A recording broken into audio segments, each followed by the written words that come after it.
Nagkasunog din kanina madaling araw sa isang residential area sa Tondo, Maynila. Apektado riyan ang nasa 60 pamilya. At tayo muna sa Maynila, may unang balita si Jomer Apresto. Jomer!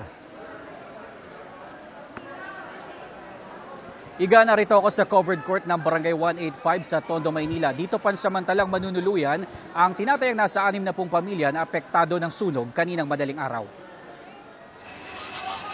Ganito kalaking apoy ang gumising sa mga residente ng Barangay 185 sa Gagalangin sa Tondo, Maynila, pasado alas 4 na madaling araw kanina. Ang 24 anyos na si Rogi nabigla raw kaya hindi na siya nakapagsalba ng kahit anong gamit. May naamoy yung mga kapatid kong dalawang babae na usok, sunog.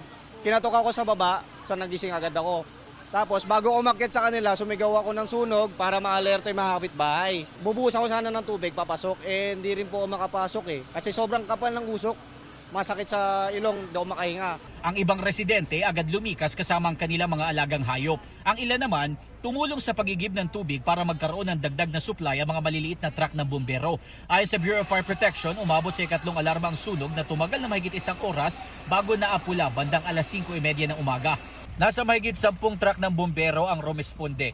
Walang napaulat na nasaktan o namatay dahil sa sunog. Patuloy na inaalam kung magkano ang halaga ng napinsalang ari-arian at ang sanhi ng apoy. Ang mga apektadong residente pansamantalang dinala sa covered court ng Barangay 185. Ayon sa Manila District Social Welfare and Development, nasa 60 pamilya ang apektado ng sunog.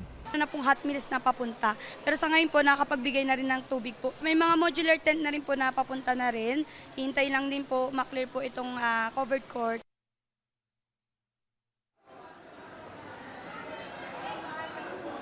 Igan, pangunahing kailangan ng mga residenteng apektado yung mga malilinis na damit, mga underwear at mga hygiene kit. Samantala, mula sa malakas na pagulan kaninang madaling araw, ambon na lang ang nararanasan dito sa bahagi ng Gagalangin sa Tondo. At yan ang unang balita. Ko po si Jomer Apresto para sa GMA News.